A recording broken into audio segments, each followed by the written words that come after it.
औज़ु बिल्लाहि मिनश्शैतानिर्रजीम बिस्मिल्लाहिर्रहमानिर्रहीम। आज हम अरबी शुरू कर रहे हैं। एक चीज़ ज़हन में रख लें कि अरबी हम इतनी ही पढ़ेंगे कि हमें कुरान पाक समझ में आना शुरू हो जाए। ये उतनी हाई लेवल की अरबी नहीं होगी कि आपको बोलना या सीखना आ जाए, भी आप किसी के अल्फाज समझ सको। ये वो कुरान समझने के लिए अरबी ज़रूरी है, लेकिन इससे आपको अगले बंदे की जो भी फ़िक्रा कह रहा होगा उसकी सुनगुन मिल सकती है इस तरह की। ठीक है। इसमें दो चीज़ें ज़हन में रखें कि एक आपने दस्ता होना चाहिए आपके पास ये लेक्चर लेते वक्त, क्योंकि ऐसे एक नई ज़ुबान नहीं सीखी जा सकती जब तक आप उसकी थोड़ी सी प्रैक्टिस ना करें, उसे कोई नोट्स वगैरह ना बनाएं। तो वो ज़रूरी है, तो आपने नोट्स वगैरह बनाने हैं। दूसरा, ऐसा मत करना कि एक दिन लेक्चर ले लिया, अगले दिन छोड़ दिया, उससे अगले दिन छोड़ दिया। ये 7-8 मिनट की वीडियो होगी, ज़्यादा नहीं होगी, तो आपने लेक्चर बाकायदगी से लेने हैं। इसमें मिस नहीं करना, वरना फिर मुश्किल लगेगा आपको। और आपने अगर एक लेक्चर मिस कर दिया ना, फिर आप मुसलसल छोड़ते चले जाओगे।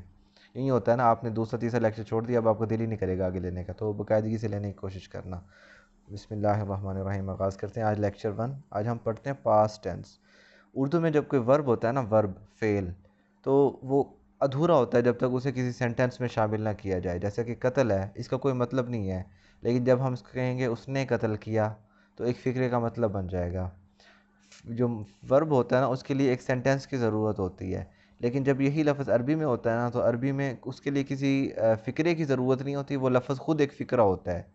अब जैसे कत्ल है ना, कत्ल का मतलब उसने कत्ल का मतलब कोई नहीं है। अगर हम कहेंगे उसने कत्ल किया तो फ़िक्रा बनता है, लेकिन जब यही लफ्ज़ आएगा अरबी में कातला, तो इसका मतलब होगा उसने कत्ल किया। ठीक है। अब पहले लफ्ज़ की शक्ल समझ लें। अगर 3 हरफ वाला लफ्ज़ हो और पहले और आखिरी हरफ पे ज़बर हो, दरमियान वाले पे ज़बर ज़ेर या पेश कुछ भी हो, तो उसका मतलब उसने वो काम किया और माजी में किया। यानी इस कंपोजिशन का, इस शक्ल का लफ्ज़ दो इन्फॉर्मेशन दे रहा होता है। एक तो वो एक बंदा था जिसने ये काम किया, दूसरा उसने वो काम किया पास्ट में, माजी में किया। ठीक है। अब यहाँ पे मिसाल है, ज़राबा उसने मारा। लफ्ज़ का जो भी मतलब होता है ना, उसने वही काम किया। कत्ल उसने कातला, उसने कत्ल किया। आबादा उसने इबादत की। वालादा उसने पैदा किया, उसने जना। इसी तरह फ़ाअला उसने किया। नासारा उसने मदद की। फ़ातहा उसने फ़तह किया। इस तरह यानी जो भी लफ्ज़ होगा ना, वही मतलब होगा, लेकिन उसने वो काम किया माजी में। 3 हरफ, पहले और आखिरी हरफ पे ज़बर हो, दरमियान वाले पे ज़बर ज़ेर या पेश कुछ भी हो सकता है। हमने तीनों ज़बर वाली मिसाल पढ़ ली, अब हम एक ज़ेर वाली भी पढ़ लेते हैं। सामिया उसने सुना, समा सुनना, सामिया उसने सुना। हामिदा उसने तारीफ़ की। ये नमाज की दुआ है ना, समी अल्लाहु लिमन हामिदा। सामिया सुन लिया, अल्लाहु अल्लाह ने, लिमन जिसने भी, हामिदा तारीफ़ की, तो जिसने भी उसकी तारीफ़ की उसने सुन ली। ये दोनों लफ्ज़ आते हैं। और एक और लफ्ज़ कारूमा व इज़्ज़त दार हुआ, ये लफ्ज़ शायद कम आएगा कुरान पाक में। तो ये 3 मिसाल हमने पढ़ ली।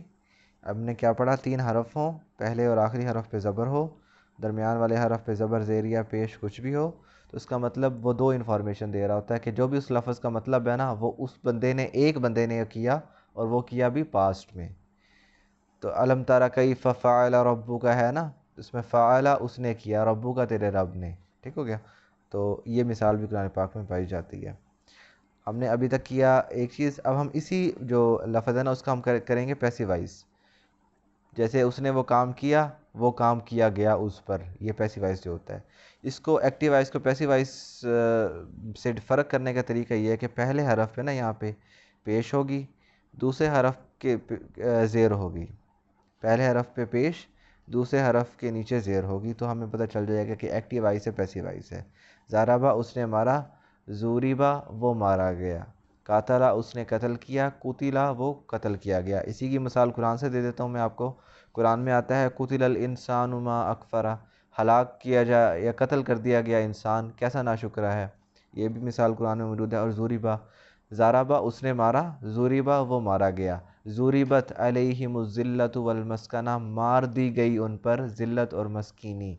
ये वहाँ पे मतलब बनता है। तो आज ये लेक्चर 1 था, उसको एक दफ़ा फिर रिपीट कर लेते हैं ताकि आपको मज़ीद कोई लफ्ज़ कोई क्लियरेंस ना हो तो वो हो जाए। अरबी में जो फ़ेल है वो एक पूरा सेंटेंस है। उर्दू में जब तक उसे फ़िक्रे में कन्वर्ट ना करो तो उसका मतलब नहीं बनता।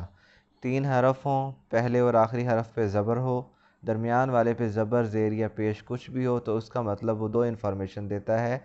एक बंदे ने किया वो काम जो भी इस लफ्ज़ का मतलब है, दूसरा उसने वो काम किया माजी में, पास्ट में। और उसका पैसिव वॉइस में यूँ होता है कि पहले हरफ पे पेश हो जाए, दूसरे हरफ के नीचे ज़ेर हो जाए। तो वो ज़ेर हो सकती है या नहीं भी, लेकिन पहले हरफ पे हमेशा पेश ही होगी, तो इससे पता चलेगा कि ये पैसिव वॉइस है।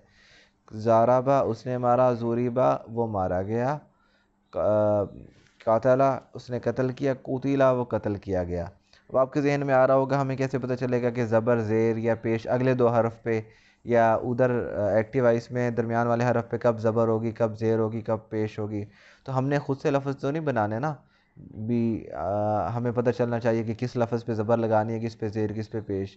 हमने तो कुरान पाक में एक लिखे हुए लफ्ज़ हैं उनको देखना है ना, और उनको मैच करना है कि वो किस से मैच करते हैं, ज़बर वाली से, ज़ेर वाली से या पेश वाली से, किस चीज़ से मैच करते हैं, और फिर हमसे उसका मतलब समझ में आ जाएगा। तो ये चीज़ है। तो आज हमने पास्ट टेंस किया, उसका एक्टिव वॉइस और उसका पैसिव वॉइस। कल इंशाल्लाह नेक्स्ट लेक्चर करेंगे। वमा अलैना इल्लल बलागुल मुबीन।